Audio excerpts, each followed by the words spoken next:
When you look at the G20, when you look at the concerns of tariffs, can something ugly from it happen that would actually impact GDP? There are so many exemptions at the moment that it feels like it could be actually plain sailing. Well, I think certainly there's the tariff discussion, which will be heated, and I'm sure the US will want to reassure that this is not the start of a blanket or large-scale trade disruption.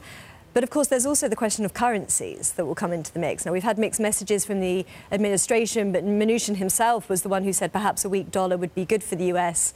We've heard from the rest of the world, particularly Mr. Draghi at the ECB and Kuroda, suggesting they aren't quite so happy with accepting the appreciation that means for them. So I do think it's going to be quite a heated debate. But Karen, on currencies, I feel like we've moved beyond, because we heard from, first of all, Donald Trump himself a couple of days after Steve Mnuchin talked about the weak dollar, but we also heard from the new National Economic Advisor, Mr. Kudlow, that actually, they have a strong dollar policy.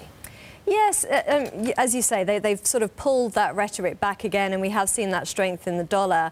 But I just think we have to remember where all this is coming from. The US has an enormous, great trade deficit. And if it wants to cure that, there's tariffs, and then there's the role of the dollar as well. So, we've got to remember it's all part of the mix. And even if they ease back on rhetoric, what is their underlying ambition?